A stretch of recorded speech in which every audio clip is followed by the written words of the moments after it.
오늘의 말씀은 마태복음 4장 1절에서 11절까지입니다. 마태복음 4장 1절에서 11절까지입니다. 우리 한 절씩 교독하시고 마지막 합독하겠습니다. 봉독합니다. 그때 예수께서 성령에게 이끌려 마귀에게 시험을 받으러 광야로 가사 시험하는 자가 예수께 나와서 이르되 내가 만일 하나님의 아들이거든 명하여 이 돌들로 떡덩이가 되게 하라.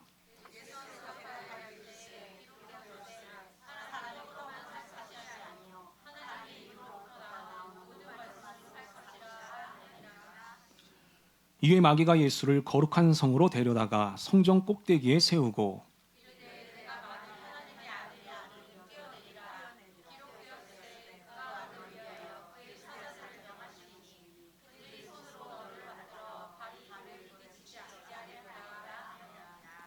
예수께서 이르시되 또 기록되었으되 주 너의 하나님을 시험하지 말라 하였으니라 하시니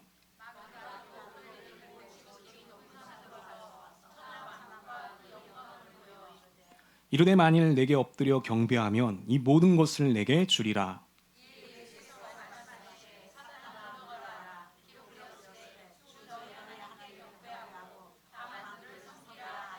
합독합니다. 이에 마귀는 예수를 떠나고 천사들이 나와서 수종드니라. 아멘. 오늘 예배 나오신 여러분 모두에게 우리 하나님의 평강과 도우심이 늘 가득하시길 우리 주 예수님의 이름으로 간절히 축원하겠습니다. 우리 한번 고백해 보겠습니다. 하나님이 함께 하십니다. 하나님이 도와주십니다. 하나님이 응답하십니다. 이 같은 하나님의 은총과 은혜가 오늘 이 예배와 말씀을 통해서 우리 모두에게 이루어지시기를 주님의 이름으로 간절히 축복하겠습니다. 자, 오늘은 세 가지 시험이 우리에게 주는 교훈, 세 가지 시험이 우리에게 주는 교훈, 이 제목 가지고 우리 함께 말씀을 나눠보겠습니다. 여러분, 누가복음에 의하면요, 우리 예수님은 30살쯤에 공생의 사역을 시작하셨습니다. 자, 공생의 사역이 그렇게 길진 않았습니다. 한 3년에서 3년 반 정도 됩니다. 네, 그 짧은 시간이었지만 마지막 순간까지 혼신의 힘을 다하셨습니다. 자, 오늘 본문은 예수님이 공생의 사역을 시작하시기 전에 있었던 일입니다. 바로 마귀에게 시험을 받았던 것이죠. 자, 우리 예수님 도대체 어떤 것을 했길래 마귀에게 시험까지 받으셨을까? 자, 우리가 그렇게 생각할 수 있는데요. 놀랍게도 오늘 본문에 보니까요, 그 시험은 성령께서 허락하신 시험이었습니다. 자, 우리 오늘 본문 1절을 다 같이 한번 보겠습니다. 읽어보겠습니다. 시작. 그때 예수께서 성령에게 이끌려 마귀에게 시험을 받으러 광야로 가사. 아멘. 여러분, 여기 보니까 정확히 나오죠. 성령께서 이끄셨다, 이렇게 나옵니다. 성령이 이끌어서 마귀에게 시험을 받기 위해 예수님을 어디로 이끄셨다? 광야로 이끄셨다, 이렇게 말씀하고 있습니다. 자, 그러면 우리는 여기서 자연스럽게 이런 의문이 듭니다. 바로 왜 성령은 예수님에게 시험을 받게 하셨을까? 이런 의문이 드는 것이죠. 왜 성령은 예수님을 마귀에게 데리고 갔을까요? 바로 우리에게 본을 보이기 위함이었다는 것입니다. 무엇 때문에요? 우리에게 본을 보여주시기 위해서였다는 겁니다. 여러분, 예수님이 마귀에게 시험을 받았다는 건 당연히 우리도 마귀의 시험과 유혹을 받을 수 있다는 것을 말해줍니다. 여러분, 그 누구도요, 마귀와 사단의 유혹을 피할 사람이 없어요. 누구든지 미혹당할 수 있고요, 누구든지 시험당할 수 있습니다. 왜냐하면 지금도 사단 마귀는 우리의 틈을 노리고 공격해오기 때문입니다. 자, 베드로전서 5장 8절 다 같이 한번 읽어보겠습니다. 시작. 근신하라 깨어라 너희 대적마귀가 우는 사자같이 두루다니며 삼킬 자를 찾나니. 아멘. 여러분, 지금도 사단 마귀는 뭐와 같이? 우는 사자와 같이 먹잇감을 찾는다고 하는 것이죠. 지금도 시시탐탐 우리를 노리고 있다는 것이에요. 그렇기 때문에 여러분, 그 누구도 마귀의 시험을 피할 수가 없는 것입니다. 자, 감사하게도 우리 예수님께서는 이 모든 것을 다 아시고요, 당신께서 먼저 시험을 받으셨던 것입니다.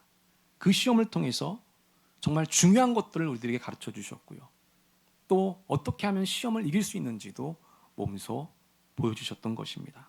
자, 오늘 본문에 보면 예수님의 세 가지 시험이 나오죠. 자, 이 세 가지 시험은 우리 신앙생활에서 가장 중요한 것이 무엇인지를 가르쳐 줍니다. 자, 오늘은 그 중에서 이 두 가지를 살펴볼 것입니다. 그리고 나머지는 다음 주에 살펴볼 것입니다. 우리가 2시간에 걸쳐서 예수님의 세 가지 시험을 살펴보고자 합니다. 자, 오늘 함께 말씀을 나눌 때에 우리 각자에게 필요한 은혜와 깨달음이 있게 되시기를 주님의 이름으로 간절히 축복하겠습니다. 자, 먼저 첫 번째를 보겠습니다. 자, 첫 번째 시험은요, 본문 2절과 우리 3절입니다. 우리 한 번 더 읽어보겠습니다. 시작. 40일을 밤낮으로 금식하신 후에 줄이신지라 시험하는 자가 예수께 나와서 이르되 내가 만일 하나님의 아들이거든 명하여 이 돌들로 떡덩이가 되게 하라. 아멘. 여러분, 여기 보니까 마귀가 뭐라고 얘기하죠? 이 돌들을 떡이 되게 하라 이렇게 말했습니다. 이게 마귀의 첫 번째 시험이었습니다.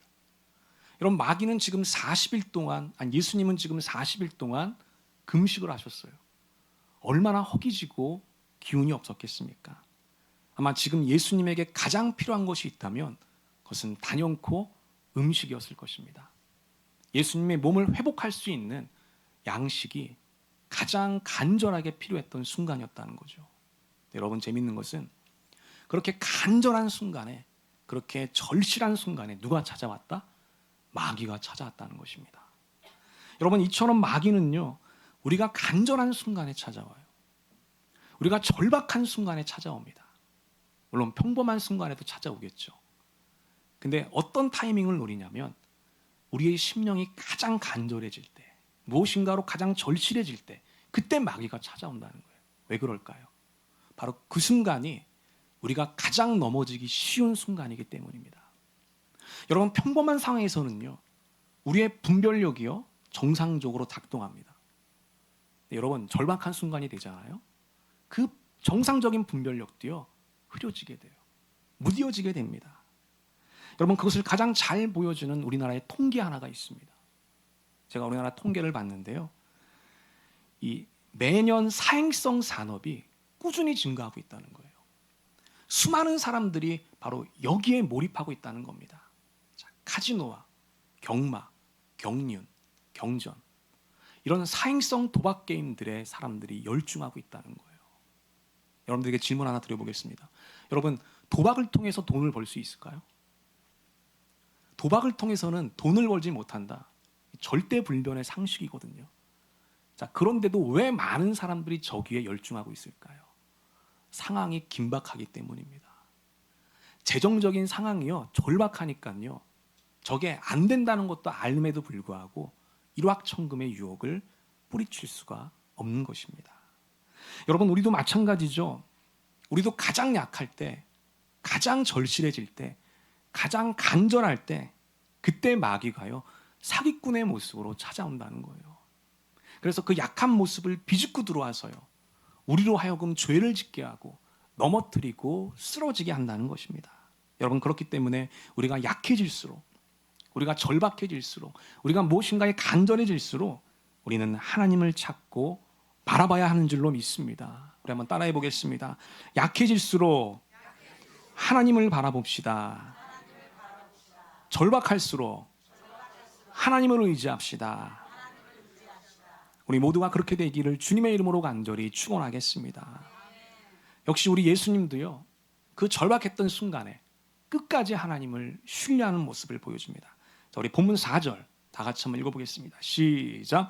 예수께서 대답하여 이르시되 기록되었을 때 사람이 떡으로만 살 것이 아니요 하나님의 입으로부터 나오는 모든 말씀으로 살 것이라 하였느니라 하시니. 아멘.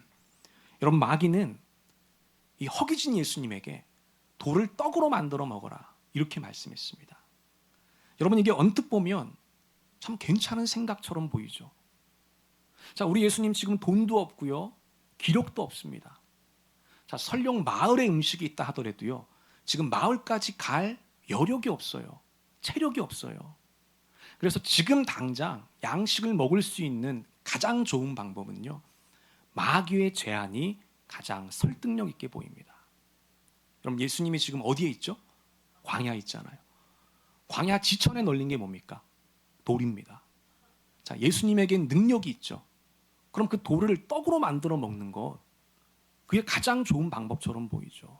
가장 신속한 방법처럼, 가장 효과적인 방법처럼 보입니다. 자, 그런데 놀랍게도 예수님은 그 마귀의 제안을 물리치셨다는 겁니다. 왜 물리쳤을까요? 자, 마귀의 제안이 꽤 설득력이 있고요, 논리적이까지 하고 합리적이에요. 예수님이 할 수 있는 게 없으니까. 돈도 없고 체력도 없잖아. 마을까지 언제 갑니까? 가다가 쓰러질 거야 아마. 지금 당장 양식이 필요하다면 이 돌을 떡으로 바꿔서 먹는 게 가장 합리적인 방법처럼 보이는데 왜 예수님 그 마귀의 제안을 거절했던 걸까요? 여러분, 그것은요, 마귀의 말이 논리적이고 설득력이 있었지만 결정적으로 하나님이 기뻐하시는 방법이 아니었다는 것입니다. 결정적인 이유가 뭐라고요? 하나님이 기뻐하시는 방법이 아니었다는 것입니다. 여러분, 우리가 기억해야 될 것이 있습니다. 그게 뭐냐면 논리적이고 합리적인 것들이요, 다 진리는 아니라는 겁니다. 뭐가 진리는 아니에요? 논리적이고 합리적인 것들이 다 진리는 아니라는 것입니다. 여러분, 우리는 지금 과학 시대를 살고 있죠. 또 합리주의의 시대를 살고 있습니다. 그러다 보니 논리와 합리가 가장 좋은 것으로 여겨지는 시대를 살고 있어요. 어렸을 때부터 그렇게 훈련을 받습니다. 논리적인 것이 좋은 것이야, 합리적인 것이 좋은 것이야. 여러분, 물론 논리와 합리는 좋은 것입니다. 저는 여러분들이 되도록이면 논리적인 사람, 합리적인 사람이 되기를 주님의 이름으로 축원합니다. 그것도 지혜고 슬기죠. 건전한 논리와 합리가 있을 때 우리의 삶이 더 풍요롭게 될 수 있어요. 좋은 도구가 될 수 있습니다. 여러분, 그런데 그게 도구가 될 수도 있고 지식이 될 수도 있지만 여러분, 진리의 세계에서는요, 절대불변의 진리의 세계에서는 꼭 그렇지는 않다고 하는 것입니다. 여러분, 그러면 진리는 무엇일까요? 진리는 무엇이죠? 여러 가지 관점으로 설명할 수 있을 겁니다. 자, 그런데 하나님의 입장에서는요, 진리는 바로 이것입니다. 진리는 하나님이 기뻐하시는 거예요. 한번 따라해 보겠습니다. 진리는 하나님이 기뻐하시는 것입니다. 한 번 더, 진리는 하나님이 기뻐하시는 것입니다. 여러분, 진리는요, 하나님이 기뻐하냐, 하나님이 좋아하느냐, 이게 기준이 될 수 있다는 거예요. 인간의 상식이나 논리가 아니라고 하는 것입니다.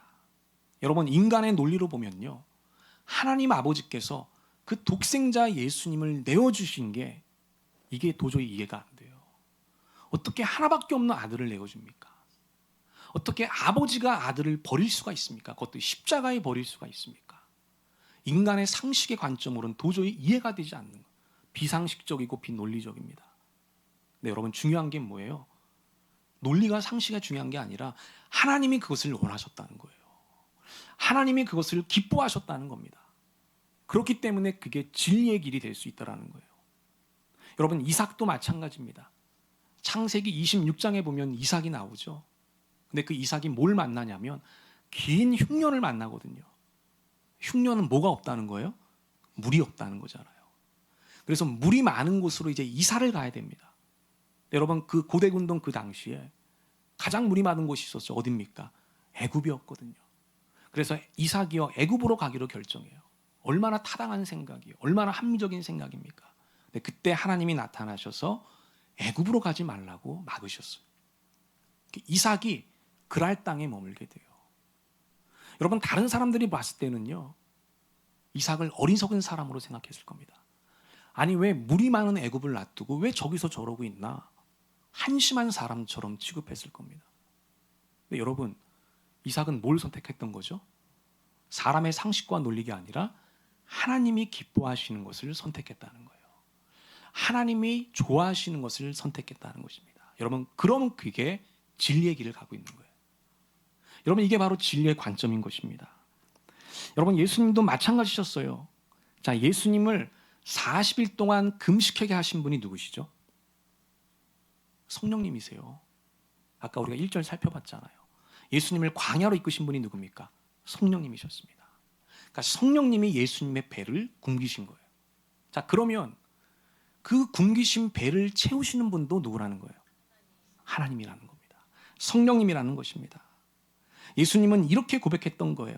내 배를 비우시는 것도 하나님이셨다면 그 비워진 배를 채우는 것도 하나님이십니다.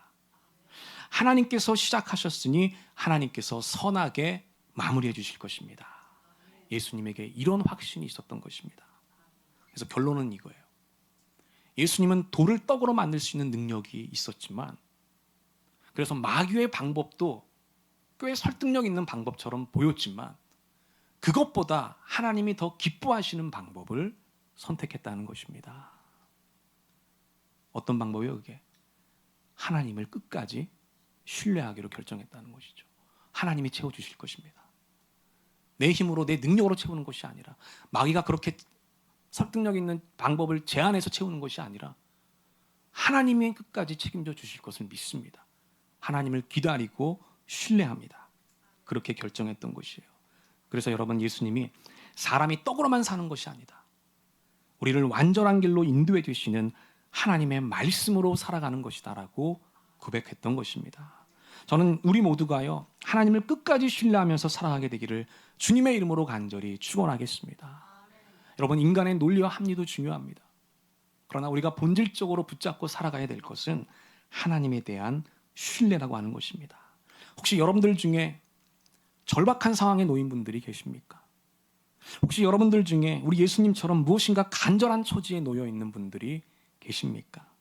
여러분, 그럴 때일수록 하나님을 더 신뢰하게 되시기를 주의 이름으로 축원하겠습니다. 하나님이 책임져 주신다는 거예요. 하나님이 여러분들의 그 굶주린 배를 채워주신다는 것입니다. 여러분, 세상의 소리, 인간의 소리에 귀 기울이지 마시고요, 마지막 순간까지 여러분들을 완전한 길로 인도하시는 그 하나님의 말씀에 귀를 기울이시게 되기를 주님의 이름으로 간절히 축원하겠습니다. 우리가 그렇게 신뢰하며 살아갈 때 하나님께서 기적과 능력을 베풀어 주실 줄로 믿습니다. 그런 은혜가 있게 되시기를 주님의 이름으로 축복하겠습니다. 자, 이제 두 번째 시험을 보겠습니다. 자, 두 번째 시험은 본문 5절과 6절입니다. 함께 읽어보겠습니다. 시작. 이에 마귀가 예수를 거룩한 성으로 데려다가 성전 꼭대기에 세우고 이르되 내가 만일 하나님의 아들이거든 뛰어내리라. 기록되었으되 그가 너를 위하여 그의 사자들을 명하시리니 그들이 손으로 너를 받들어 발이 돌에 부딪히지 않게 하리로다 하였느니라. 아멘. 여러분, 이번엔 마귀가 예수님을 거룩한 성으로 데려갑니다. 여러분, 이 거룩한 성이 어딜까요? 바로 예루살렘 성이죠. 그 예루살렘 성으로 데리고 가서 이제 성전 꼭대기에 세웠다. 예루살렘의 성전 꼭대기에 세우게 됩니다. 그러니까 공간 이동을 한 것이죠. 첫 번째 시험은 어디에 있었죠? 광야에 있었습니다. 두 번째 시험은 예루살렘 성전 꼭대기에 있는 것입니다. 바로 그 꼭대기에 세우면서 거기서 두 번째 시험이 시작되게 됩니다. 그 시험이 뭐였냐면 그 꼭대기에서 뛰어내리라는 겁니다. 여러분, 학자들에 의하면요, 이 성전 꼭대기는 성전 남동쪽 모서리라고 여겨지고 있어요. 왜냐하면 거기가 가장 높은 곳이기 때문입니다. 그 성전 남동쪽 모서리는요, 기드론 골짜기와 연결이 돼 있어요. 그러니까 골짜기랑 연결이 돼 있으니까요, 얼마나 높이가 깊겠습니까? 그래서 무려 높이가요 60m가 넘는 곳입니다. 여러분, 그렇게 높은 곳에 서 있다고 생각해 보십시오. 아마 몸이 움찔움찔했을 것입니다. 자, 그런데 왜 마귀는 예수님에게 그런 제안을 했던 걸까요? 왜 그렇게 높은 곳에 예수님을 세우고 뛰어내려라 이렇게 제안했던 것일까요? 자, 그 이유는 바로 이것입니다. 말씀의 진실성을 즉각적으로 증명해 보라는 거예요. 자, 마귀가 예수님에게 이제 뛰어내리라고 제안하면서 그때 함께 인용했던 말씀이 있어요. 그 말씀이 뭐냐면 시편 91편 11절에서 12절입니다. 우리 먼저 한번 보겠습니다. 다 같이 한번 읽어볼게요. 시작. 그가 너를 위하여 그의 천사들을 명령하사 내 모든 길에서 너를 지키게 하심이라. 그들이 그들의 손으로 너를 붙들어 발이 돌에 부딪히지 아니하게 하리로다. 아멘. 여러분, 여기 보니까 이 말씀의 내용이 뭐죠? 하나님께서 하나님의 백성들을 지켜주시고 보호해 주신다는 거예요. 하나님께서요, 하나님의 천사들을 통해서 그 모든 환난과 어려움에서 너를 지켜주시고 보호해 주신다는 그런 내용의 말씀입니다. 자, 마귀가 이 말씀을 들이대면서 예수님에게 성전 꼭대기에서 뛰어보라는 거예요. 그러면 너는 결코 죽지 않을 것이다. 이 말씀이 진짜 하나님의 말씀이라면 하나님이 너를 지켜주시고 보호해 주지 않겠느냐. 천사들을 통해서 너 예수의 이 발을 보호해 줄 것이다. 이렇게 말씀하고 있어요. 그러니 이 말씀의 그 사실성을 한번 너가 증명해봐라. 이렇게 시험을 했던 것이죠. 여러분, 마귀의 제안은요, 우리가 얼핏 들으면 굉장히 솔깃한 제안이죠. 하나님의 말씀이 진짜 그렇게 작동하는지 그 말씀의 진실성과 사실성을 나타내 보이라는 거잖아요. 여러분, 우리가 여기서 한번 생각해 보겠습니다. 자, 마귀의 말이 꽤 그럴듯하게 들리는데 사실 전혀 틀린 말입니다. 여러분, 하나님의 말씀에 특징이 있어요. 자, 가장 중요한 특징이 있는데요. 그것은 바로 하나님의 말씀은 반드시 이루어진다는 것입니다. 우리 한번 따라해 보겠습니다. 말씀은 반드시 성취됩니다. 한 번 더. 말씀은 반드시 이루어집니다. 여러분 믿습니까? 자, 그리고 또 하나 중요한 것이 있습니다. 그게 뭐냐면 말씀이 이루어지는 때가 다르다고 하는 것이에요. 여러분, 하나님의 말씀이 이루어지는 때가요, 다 달라요. 사람마다 다르고요, 상황마다 다르다고 하는 것입니다. 이게 말씀이 갖고 있는 두 번째 특징이에요. 여러분, 하나님께서 아브라함에게 주셨던 말씀을 생각해 보십시오. 이삭을 약속해 주셨잖아요. 그 말씀을 75세에 받았습니다. 여러분, 그 말씀의 진실성, 그 사실성이 언제 증명되죠? 25년 뒤에나 증명이 돼요. 여러분, 요셉을 한번 생각해 보십시오. 하나님이 요셉에게 주셨던 그 꿈과 비전 17살에 주시거든요. 그 꿈과 비전의 사실성은요, 여러분 몇 년 뒤에 증명이 됩니까? 13년 뒤에 증명이 돼요. 왜? 요셉이 30살에 애굽의 총리가 되잖아요. 여러분, 이처럼 하나님의 말씀은요, 즉각적으로 이루어지는 것도 있지만요, 이렇게 오랜 시간 동안 단련과 인내가 필요한 말씀도 있다라고 하는 거예요. 그래서 정리하면 이렇습니다. 즉각적으로 이루어지는 말씀도 있지만 대부분의 말씀은 오랜 단련과 인내가 필요하다는 것이에요. 우리 한번 따라해 보겠습니다. 하나님의 말씀은 오랜 단련과 인내가 필요합니다. 여러분, 게다가 이 인내와 단련은요, 어떤 한 사람의 믿음에 따라서, 그 사람의 상황에 따라서 또 얼마든지 달라져요. 자, 이거를 조절하시는 분이 누구예요? 하나님이신 것입니다. 여러분, 그렇기 때문에 마귀의 말대로요, 어떤 말씀의 그 사실성이 즉각적으로 증명되고 검증되는 것은 불가능한 거예요. 어떤 말씀이 사람의 인생 속에서 증명되는 시간은 저마다 다르기 때문입니다. 그래서 여러분, 우리에게 중요한 자세는요, 가장 쉬워요. 그저 하나님의 말씀을 믿는 것이죠. 여러분, 증명됐기 때문에 수용하는 것이 아니라 그 말씀이 반드시 이루어질 거라고 믿고 기다리는 것입니다. 여러분, 그렇게 말씀을 믿고 인내하는 사람들에게 말씀의 그 진실성이 증명이 되는 거예요. 그러니까 오히려 그 말씀을 검증하고 증명하려고 하잖아요. 그러니까 여기에 벌써 불신이 있다는 거잖아요. 여러분, 그렇게 되면 그 말씀의 능력은 달아나 버리고 말아요. 이게 말씀의 신비인 것입니다. 그러나 그 말씀이 비록 지금 내 앞에서 증명되진 않았지만, 즉각적으로 검증되진 않았지만, 내가 이 말씀을 마음에 품고 인생으로 살아갑니다.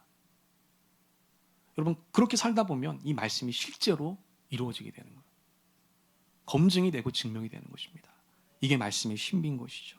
그래서 여러분, 예수님께서 이렇게 말씀하셨어요. 하나님을 시험할 필요가 없다는 것이에요. 어떤 말씀이 진짜인지 아닌지는 어떤 한순간의 검증이나 증명을 통해서 알 수 있는 것이 아니라는 것입니다.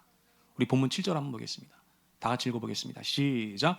예수께서 이르시되 또 기록되었을 때 주 너의 하나님을 시험하지 말라 하였느니라 하시니. 아멘.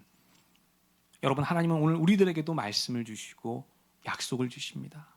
그 말씀과 약속은 반드시 이루어집니다. 우리에게 시간과 과정이 필요할 뿐이지 결국에는 우리 인생을 통해서 그 그 말씀의 사실성은 증명이 될 줄로 믿습니다. 지금 우리는 그 시간을 통과하고 있는 거예요. 우리가 이 시간을 잘 통과하다 보면, 조금만 더 인내하다 보면 반드시 말씀의 열매를 맺게 될 것입니다. 그런 은혜가 있게 되시기를 주님의 이름으로 간절히 축원하겠습니다. 제 말씀을 정리하겠습니다. 오늘 예수님이 받으셨던 두 가지 시험을 통해서 우리는 두 가지 레슨을 배우게 되죠. 예수님은 절박한 순간에도 누구를 신뢰하고 의지했다? 하나님만을 신뢰하고 의지했다는 것입니다. 또 말씀을 의심하고 검증해 보는 것보다 그 말씀을 있는 그대로 받아들이고 믿었다고 하는 것입니다. 새롭게 시작하는 이번 한 주 우리 모두가 그렇게 살았으면 좋겠습니다. 절실한 순간에 하나님만을 바라봤으면 좋겠습니다. 또 우리에게 주신 말씀을 끝까지 믿고 인내했으면 좋겠습니다. 우리가 그렇게 살아갈 때 하나님께서 놀라운 일들을 보여주실 것입니다. 이번 한 주 우리 하나님의 사랑과 은총이 우리 모두에게 가득하시기를 우리 주님의 이름으로 간절히 축원하겠습니다. 아멘. 우리 기도하겠습니다. 하나님 아버지, 오늘도 우리를 예배와 말씀을 통해 깨닫게 하시니 감사를 드립니다. 오늘 우리 각자에게 주신 말씀과 깨달음이 있다면 우리 심령에 잘 새기게 하여 주시고 이번 한 주도 그 음성 붙잡고 행복하게 살아가는 우리 모두가 되게 하여 주시옵소서. 예수님의 이름으로 간절히 기도합니다. 아멘.